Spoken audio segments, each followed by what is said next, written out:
διάλογο. Οι ομιλητές έχουν χωριστεί σε δύο ομάδες, την ομάδα των υπέρ και την ομάδα των κατά. Οι δύο ομάδες προσπαθούν να διατυπώσουν όσο πιο πολλά επιχειρήματα μπορούν. Οι κριτές θα κάνουν κάποιες ερωτήσεις και θα τους δώσουμε λίγο χρόνο για να σκεφτούν.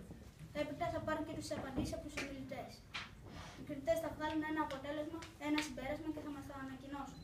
Καλή τύχη σε όλους. Ο λόγος θα πάει στην ομάδα των υπέρ και συγκεκριμένα στον κύριο Παπαπίδη. Η δημοκρατία είναι το καλύτερο πολίτευμα, γιατί σε αυτό η εξουσία πληγάζει το λαό. Τι πιστεύετε γι' αυτό, κύριε Παπαπίδη?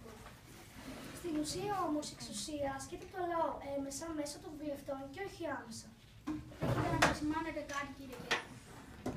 Ναι, όμως οι αντιπρόσωποι εκλέγονται από το λαό. Μπορείτε να σκεφτείτε ένα αντεπιχείρημα σε όσα είπε ο κύριος Κέκας, κύριε Ελευθερίου?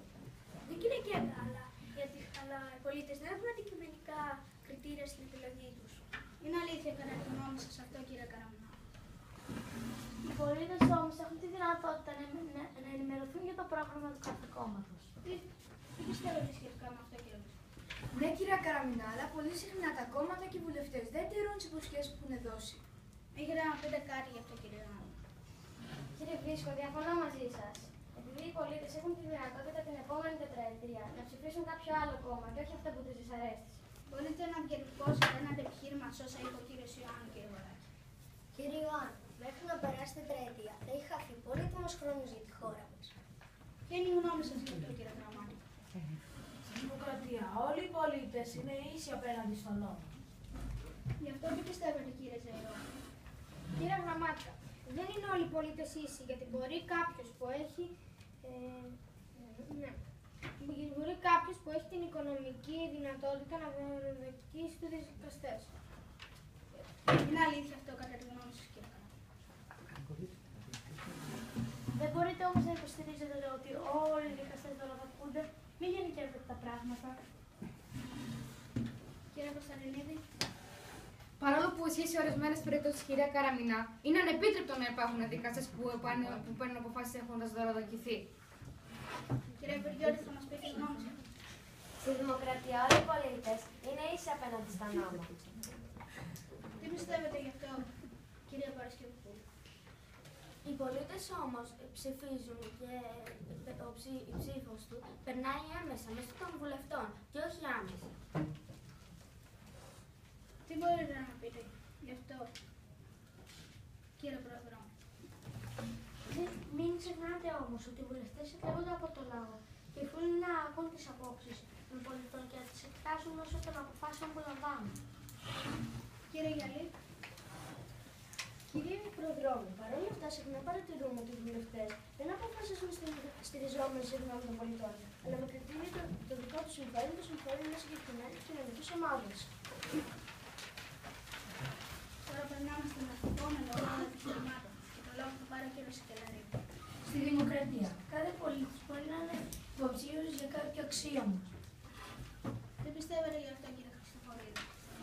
Υπάρχουν όμως περιπτώσεις που τα κόμματα προτιμούν ως υποψηφίους πολίτες που είναι εύποροι ή είναι γνωστοί. Κύριε Καπέλη, τι έχετε?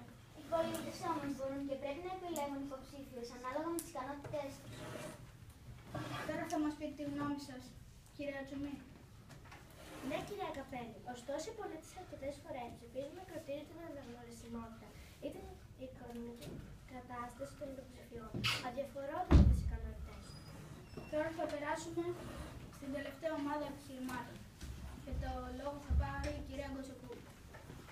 Στη δημοκρατία οι πολίτες μπορούν να διαμαρτυρηθούν μέσω ειρηνικών διαδηλώσεων ή απεργιών. Κυρία Κωνσταντινίδη, θα μας πείτε τη γνώμη σας? Κυρία Γκοτσοπούλου, όμως κατά τη διάρκεια των διαδηλώσεων ή των απεργιών, οι δρόμοι κλείνουν και οι πολίτες δεν μπορούν να πάνε στις δουλειές τους. Επίσης, είναι συχνό το φαινόμενο να καταστρέφεται δημόσια ή ιδιωτική περιουσία. Είναι αλήθεια κατά τη γνώμη σας αυτό, κύριε Πρόεδρο? Αυτές οι αντιδράσεις είναι ορισμένων πολιτών και δεν αφορούν το σύνολο των διαδηλωτών που επιθυμούν να εκφράσουν κάτι δυσαρέσκεια του. Τι έχετε να πείτε γι' αυτό, κύριε Βρίσκο? Ναι, κύριε Προδρόμο, αλλά η καταστροφή ιδιωτικής περιουσίας είναι κατά βάση ανθρώπινων δικαιωμάτων. Ακόμη, πολλοί πολίτες που λαμβάνουν μέρος στην ειρηνικά Μπορούν να χάσουν τη ζωή τους ή και να τραυματιστούν. Τώρα περνάμε στους κρατές που θα διατυπώσουν κάποιες ερωτήσεις. Και το λόγο θα πάρει ο κύριος Αντωνετίδης. Δεν είναι το κύριο ερώτημα που θα ήθελα να θέσω στην ομάδα των υπέρων. Με ποιο τρόπο μπορούν οι πολίτες να ενημερωθούν για το πρόγραμμα του κάθε κόμματος? Τώρα θα ήθελα να απευθυνθώ στην ομάδα των κατά. Πιστεύω ότι μια τετραετία είναι μεγάλο διάστημα για την πραγματοποίηση των επόμενων εκλογών. Σας μένει λίγος χρόνος για να συνεδριάσετε.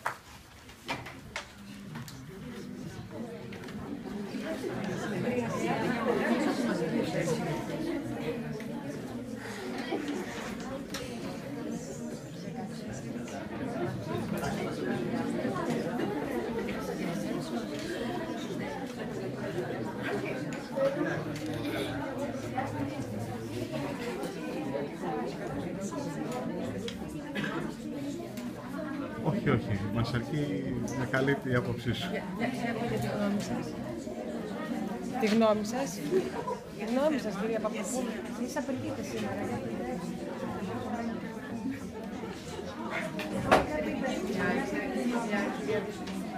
Όλα καλά. Εντάξει, μετά. Όλοι ένα πούμε. Αυτό βιάζω. Θα δώσει ο κύριος Παπαχρήστος. Κύριε Χαβενιτή, οι πολίτες, ωστόσο, μπορούν να ενημερωθούν για το πρόγραμμα του κάθε κόμματος από τα μέσα μαζικής ενημέρωσης, διάφορες προεκλογικές ομιλίες και ακόμα από ενημερωτικά φυλάδια. Κύριε Ζεϊρόπουλο. Θεωρούμε ότι το τετραετία είναι μεγάλο χρονικό διάστημα για τις επόμενες εκλογές, επειδή τα ήδη υπάρχοντα προβλήματα θα έχουν διωγγωθεί και ίσως να έχουν δημιουργηθεί καινούργια. Τώρα θα περάσουμε στον επόμενο κριτή, την κυρία Δηλιακού. Θεωρείτε ότι οι δικαστές που δωροδοκούνται θα πρέπει να τιμωρηθούν? Και τώρα στην ομάδα των κατά, άμα ήσασταν στη θέση του κατηγορουμένου, θα επιχειρούσατε να δωροδοκίσετε τους δικαστές? Σε λίγο χρόνο να συνεδριάσετε.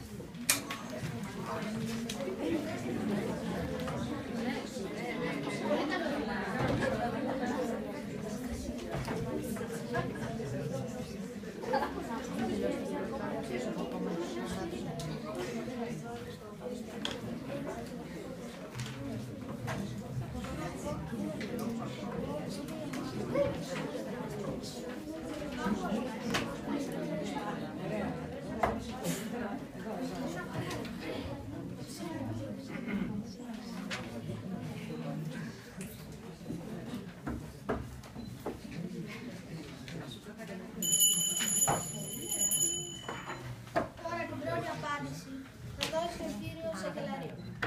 Ναι, θα πρέπει να τιμωρούνται. Πιστεύουμε ότι πρέπει να απομακρύνουν από τη θέση του δικαστή και να επιβάλλουν σε χρηματικό πρόστιμο. Θα μας πει την επόμενη απάντηση, κύριε Ελευθερίου. Κύριε Δηλιακού, δεν υποστηρίζουμε τη δωροδοκία των δικαστών, γιατί είναι άδικο και παράνομο προς τους άλλους. Τώρα περνάμε στον επόμενο κριτή, την κυρία Κώστα. Θέλω να ρωτήσω την ομάδα των υπέρ.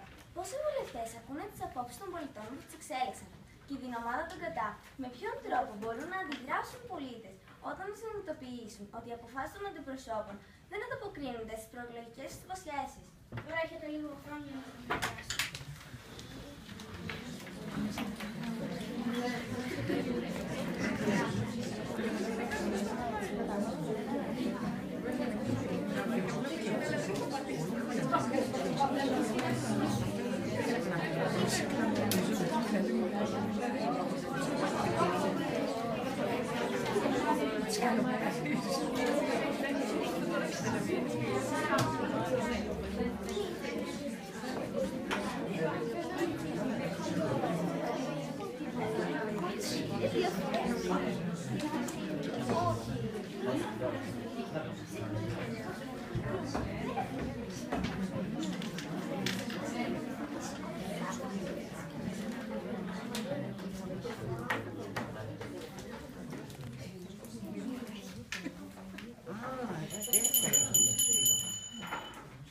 Κύριε Καπέλη, θα μας δώσει την απάντηση.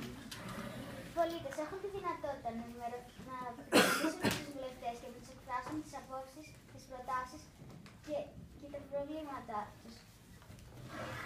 Την άλλη απάντηση θα μας πει η κυρία Γιαλή.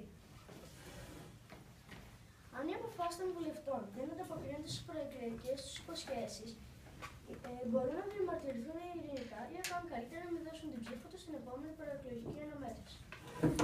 Περνάμε στον επόμενο κριτή, την κυρία Χρυσούλα. Ποια χαρακτηριστικά πιστεύετε ότι πρέπει να έχει ένας υποψήφιος για κάποιο αξίωμα και με στην ομάδα του ΚΑΤΑ? Με ποιο τρόπο πιστεύετε ότι θα μπορούσαν οι πολίτες να ψηφίζουν υποψήφιους με βάση τις ικανότητές τους? Τώρα σας μένει να και να συνεχίσετε.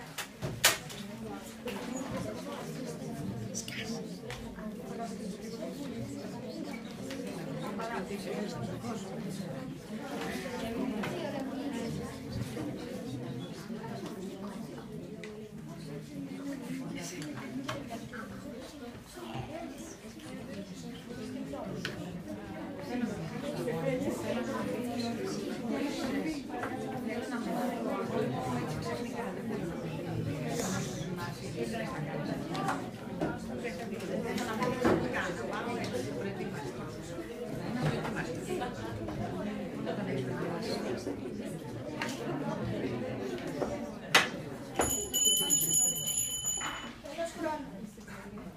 Την πρώτη απάντηση θα δώσει ο κύριος... η κυρία Βουλιώτη.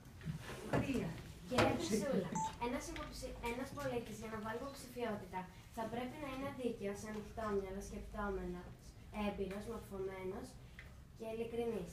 Την άλλη απάντηση θα δώσει η κυρία Τσουμί. Κυρία Χρυσούλα, πιστεύουμε ότι τόσο τα κόμματα όσο και τα μέσα μαζικής ενημέρωσης πρέπει να προωθούν υποψηφίους με τις απαραίτητες ικανότητες. Τώρα περνάμε στον τελευταίο κριτή, τον κύριο Βασιλιάδη.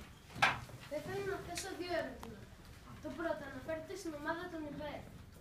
Πιστεύετε πως οι πολίτες ενημερώνονται αντικειμενικά για όλες τις διαδηλώσεις που πραγματοποιούνται? Και το δεύτερο ερώτημα που θέλω να θέσω αναφέρεται στην ομάδα των ΚΑΤΑ. Θεωρείτε ότι η απαγόρευση των διαδηλώσεων είναι το σωστό μέτρο για την αντιμετώπιση των προβλημάτων που προκύπτουν?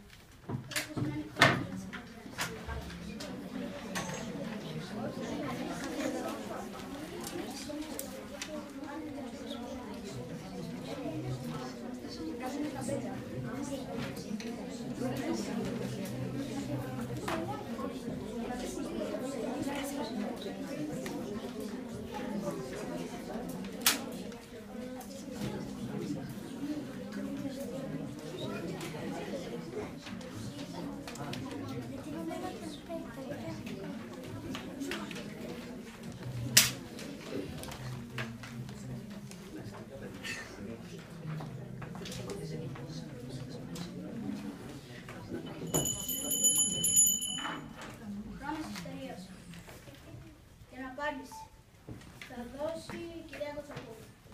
Κύριε Βασιλιάδη, οι πολίτες ενημερώνονται μέσω των μέσων μαζικής ενημέρωσης, κυρίως για τα επεισόδια που γίνονται και όχι για τις ειρηνικές διαδηλώσεις.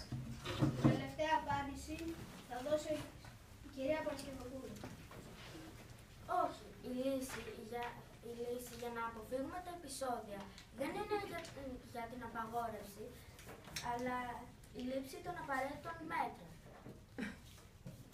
Τώρα θα δώσουμε στους κριτές λίγο χρόνο για να βάλουν το συμπέρασμα.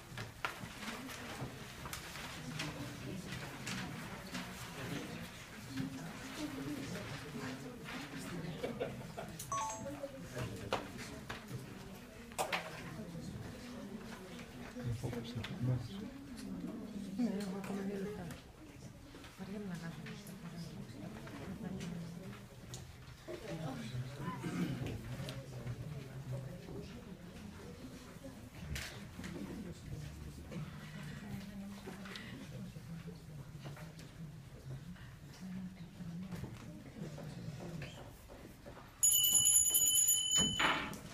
Θα μας ανακοινώσετε το συμπέρασμα. Θεωρούμε ότι η δημοκρατία είναι το καλύτερο πολίτευμα, γιατί οι πολίτες μπορούν να επιλέξουν τα άτομα που θα τους αντιπροσωπεύσουν στην εξουσία ή ακόμα μπορούν να δηλώσουν υποψηφιότητα για αυτές τις θέσεις. Συχνά όμως παρατηρείται αλλίωση κάποιων βασικών αρχών της. Γι' αυτό είναι απαραίτητη η διαφύλαξη της σωστής λειτουργίας του δημοκρατικού πολιτεύματος. Υπευθύνοι γι' αυτό είναι όλοι οι πολίτες και απευθύνεται η ενεργοποίηση καθώς και η συνεχής ενημέρωσή τους. Σας ευχαριστούμε όλους για το